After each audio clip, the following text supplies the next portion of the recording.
Welcome to the deep dive. Today, we're wading into crypto. Specifically, we're looking at Bitcoin and Solana, trying to get a sense of what 2025 might hold. Yeah, there's a lot happening. Absolutely. And we know you want the key info, the important stuff, without, drowning in jargon. Right. So our mission today is pretty straightforward. Pull out the core insights, the potential aha moments from a whole bunch of expert analysis, forecasts, data, all focused on BTC and SOL for next year. Exactly. We've looked at expert takes, technical charts, macroeconomic outlooks, the whole lot. The goal is to give you a clearer picture of the forces shaping these assets. Okay, let's kick off with Bitcoin, the big one. Everyone knows it's volatile, right? Yeah. Huge price swings. Oh yeah, that's its signature. But what's interesting, and something that came up in the analysis, is that the level of volatility seems to be generally decreasing over time. That's a fair point. Yeah. It suggests the market is maybe growing up a bit, maturing, still wild, but maybe less so. Yeah, exactly. And the numbers back that up. One source pointed out that massive run-up in 2023, what was it, like $16,600 up to over $42,500. Something like that, yeah. Around a 156% jump by the end of the year. That definitely grabs headlines, shows real interest. It does. And 2024 saw more action, hitting that all-time high in March, over $72,000. One source even mentioned it touching $100K briefly in December 24. Right, so when we talk about forecasts for 2025, understanding this recent history is a pretty important context. Definitely. These predictions, they guide decisions, whether you're thinking long-term or just trying to figure out the next few months. They do offer some direction, but, and this is crucial, every source basically said the same thing. Forecasts are not crystal balls. No guarantees. Exactly. The crypto world is just too unpredictable. Unexpected stuff happens all the time. Speaking of predictable patterns, though, Okay. the Bitcoin halving events, these come up constantly. Remind us what they are and the historical impact. Sure. So the halving happens roughly every 4 years. It's coded into Bitcoin. Essentially, the reward miners get for creating new blocks gets cut in half. So fewer new Bitcoins entering the system. Precisely. It slows down the creation of new supply. And historically, these events have often been followed by, well, significant price jumps. Like after the first one in 2012? Yeah, back then it went from maybe $12 up to over $1,000 about a year later. Wow. And the 2016 halving. Similar story. Price went from around $660 each all to nearly $18,000 by late 2017. And the most recent one in 2020. That led into the bull run where Bitcoin hit almost $67,000 in late 2021. So there's definitely a historical pattern. A pattern, yes. But as one source rightly pointed out, past performance isn't a guarantee, is it? Absolutely not. It's something to be aware of, a potential factor, but not a certainty. And on the topic of certainty, or lack thereof, how good have previous Bitcoin forecasts actually been? Honestly, pretty hit or miss, often quite inaccurate. Yeah, one source gave a great example. A study in 2017 predicted Bitcoin would be around $6,300 in early 2018. And what actually happened? Shot up to nearly $20,000 in December 2017, then crashed, but still, way off. It just shows how hard it is to nail down predictions in this market. Right. So keep a pinch of salt handy when looking at these 2025 numbers. Okay, another thing that always comes up, the stock to flow model, S2F. What's the basic idea there? Okay, S2F. The core idea is comparing the existing supply, the stock, to the new supply being created each year, the flow. Stock versus flow makes sense. Yeah. And the theory is a higher ratio means more scarcity, and greater scarcity potentially means higher prices. Think gold, lots of it exists, but not much new gold is mined each year. That scarcity adds value. And how does that apply to Bitcoin? Well, Bitcoin's got that fixed supply cap, right? Only 21 million ever, so its stock is known. And each halving cuts the flow, the new supply, in half. Which increases the stock to flow ratio. Exactly. So, according to the model, that increasing scarcity should drive the price up over time. Plan B, an analyst, really popularized this model for Bitcoin. Kate, and this is a big bet, I gathered. The model has its critics. Oh, absolutely. It's quite controversial, actually. What are the major criticisms? The biggest one is that it focuses almost entirely on supply and pretty much ignores demand. Yeah. And demand is, half the equation for any price. Right. If nobody wants it, scarcity doesn't matter. Precisely. Critics also say it doesn't account for external shocks, regulations changing, new technologies, economic crises, that sort of thing. So it's an interesting lens, focuses on scarcity, but definitely not the whole story. Not by a long shot. It's just one piece of a much larger puzzle. Okay, so what are the other pieces? What other major factors did the sources say influence Bitcoin's price? Well, beyond the basics like supply-demand and S2F, you've got market sentiment. That's just the general mood, optimism versus pessimism. The hype factor. Kind of, yeah. Then there's the big picture. Economic conditions, inflation, growth, interest rates. Regulatory stuff is huge. What are governments doing? Definitely. Technological developments matter too, both on Bitcoin itself and competing chains. And increasingly, institutional adoption. Big money moving in. Let's dig into a couple of those. On-chain analysis came up. What exactly are people looking at on the blockchain itself? Right, on-chain. It means looking at the public ledger data. Things like wallet activity, or lots of wallets active, are big chunks of Bitcoin moving around, maybe whales buying or selling, or people holding long-term. Hodlers. Yeah, exactly. Then there's miner behavior. Are miners selling off their newly mined coins? What's the hash rate, the network's computing power? How hard is it to mine? And network growth. Yep. Number of transactions, new addresses being created, general activity levels, all that gives clues about the network's health and demand. And then the macro side. How does the wider economy play into Bitcoin? Hugely. Inflation is a big one. When inflation is high, some people see Bitcoin as digital gold, a place to park money that might hold value better than traditional currency. The hedge argument. That's the one. Central bank policies are key too. Raising interest rates makes safe stuff like bonds look better, maybe pulls money from riskier assets like Bitcoin. But if they lower rates or do quantitative easing? Then the opposite can happen. More money flowing around looking for returns. Bitcoin can look more attractive, like we saw in 2020, leading into the 2021 rally. Right. And that digital gold idea seems to be catching on more with institutions now, especially with the ETFs. That feels like a game changer. It really does seem to be. The U.S. approval of spot Bitcoin ETFs in January 24 was massive. It just made it so much easier for regular investors and big institutions to get exposure. Without actually holding the Bitcoin themselves. Exactly. Less hassle, fits into existing brokerage accounts, and we've seen huge inflows because of it. One source said over 1 million BTC are already in these ETFs. 1 million. Yeah. And you've got companies like MicroStrategy doubling down, big banks like Morgan Stanley, Goldman Sachs getting involved. It signals growing acceptance in mainstream finance. Regulatory green lights, like the SEC's nod for the ETFs, have a really powerful positive effect. Speaking of regulation, Europe's MiCA regulation is coming online too. What's the goal there and how might it impact things? MiCA markets in crypto assets. It's the EU's big attempt to create a single, clear rule book for crypto across the bloc. Standardizing things. Pretty much. Right. Rules for exchanges, stable coins, consumer protection. Generally, clear rules are seen as a positive. It can build confidence, maybe encourage more institutional involvement. The long-term effects are still TBD, but it aims for stability. Okay. And then there was a political angle mentioned the re-election of Donald Trump in the U.S. in November 2024. How did that apparently affect crypto?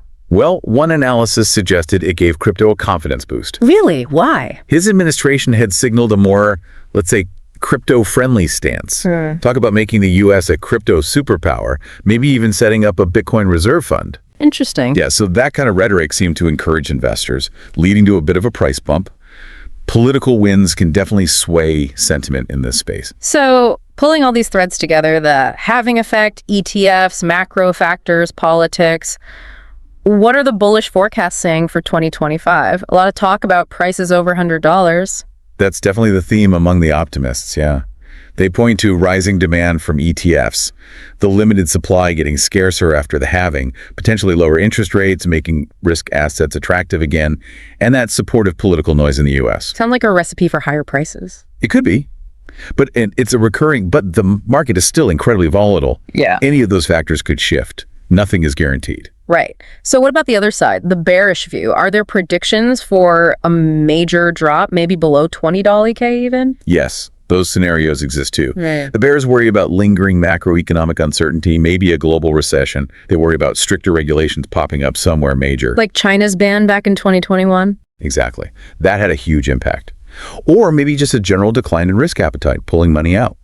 Liquidity drying up could also cause sharp drops, maybe triggered by some market panic. And history shows these big drawdowns happen after major rallies, right? It does. The 2017 peak was followed by a drop of, 75% or more?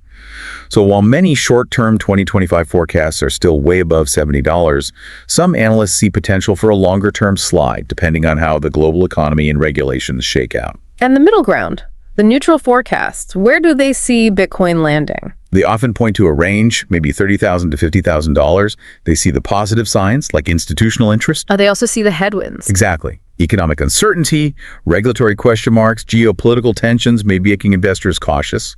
Even with ETFs, maybe some institutions are still hesitant because of the volatility or lack of clear global rules. Adoption might be happening, but perhaps slower than bulls expect. So a real mix of signals, positive momentum versus ongoing risks, which brings us back to the inherent uncertainty. Absolutely. All forecasts are vulnerable. You've got black swan risks, totally unexpected stuff like a massive hack, a sudden ban by a major country, a deep economic crisis. Things nobody sees coming. Right.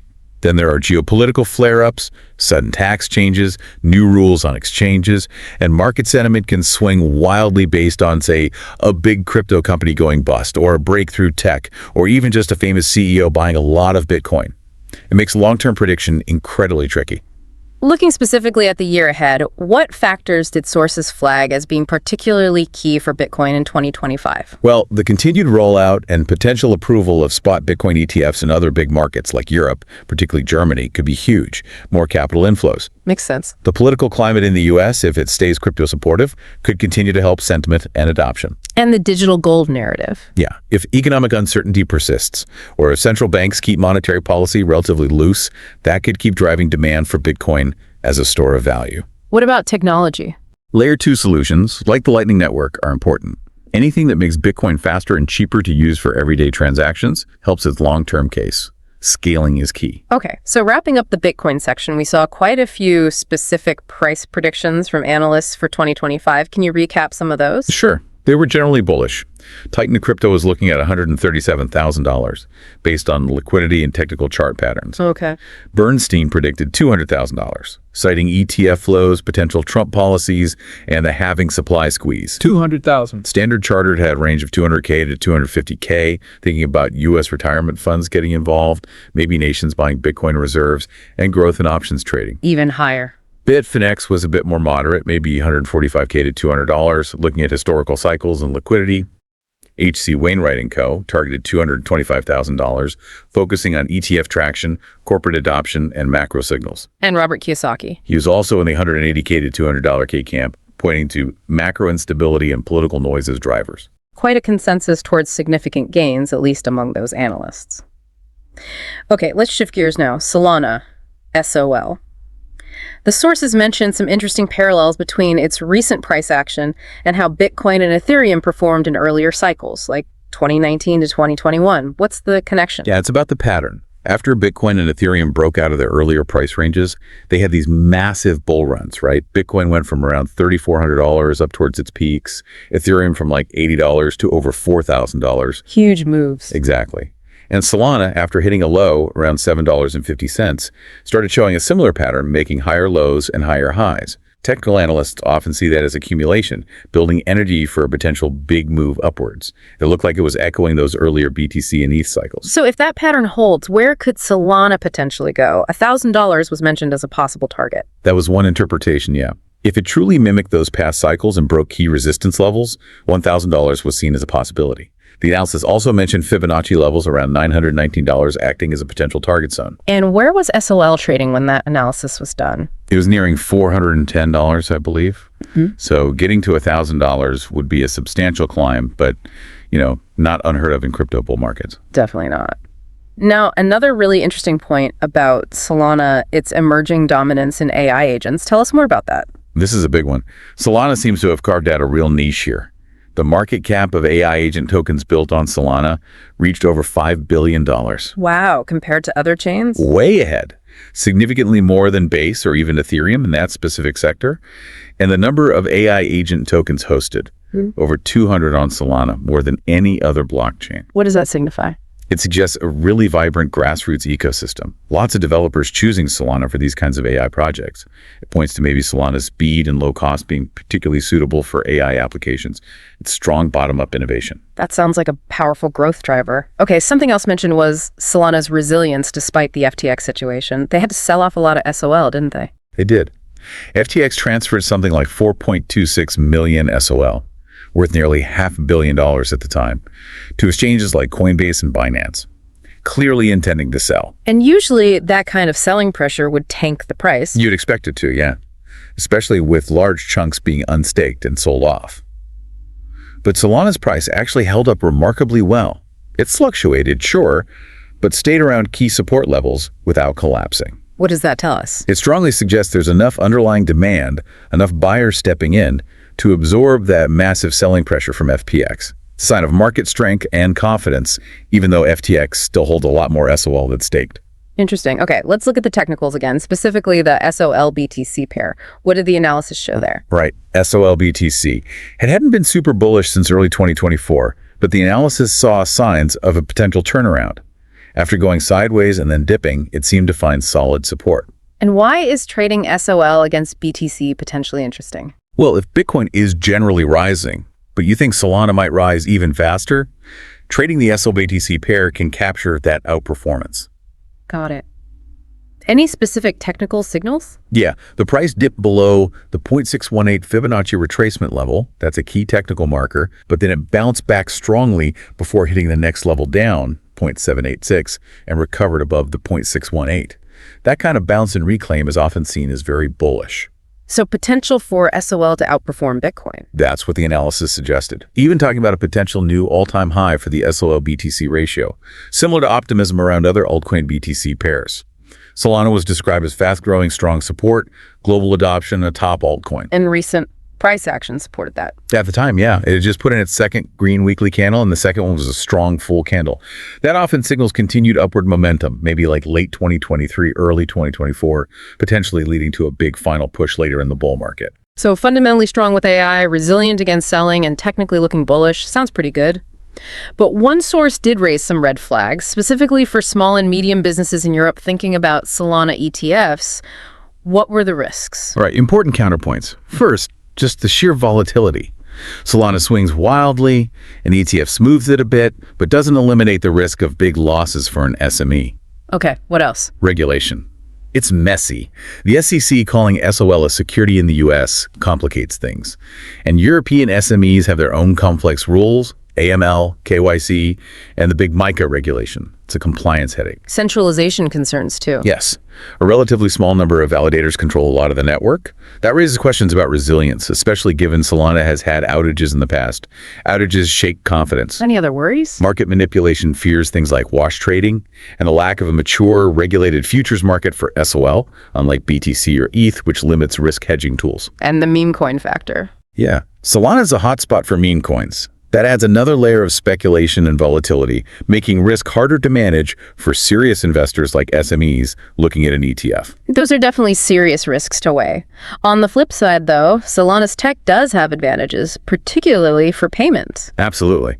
Its ability to handle tons of transactions very quickly and very cheaply, high throughput, low fees, that makes it technically very strong for payments, potentially a real competitor to traditional payment systems down the line. So for those European SMEs trying to navigate this, what was the advice? Stay informed on regulations, definitely. Use robust risk management. Don't put all your eggs in one basket.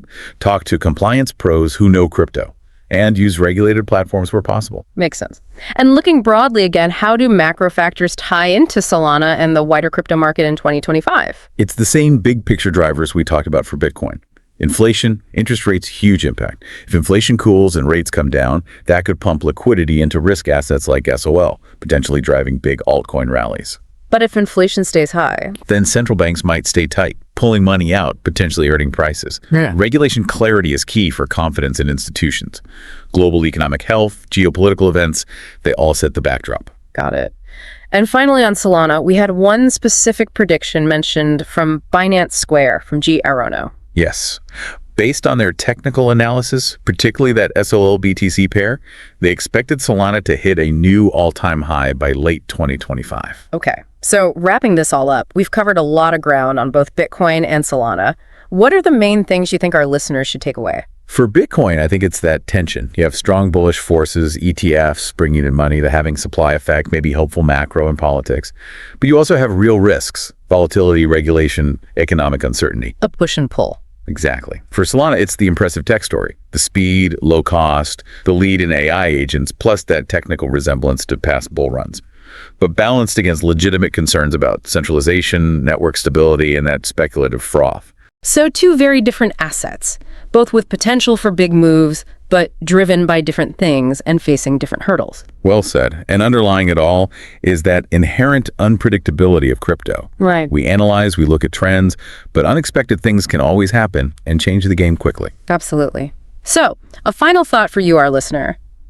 Think about these two trends, the rise of AI on platforms like Solana and the broader macro and regulatory story shaping Bitcoin.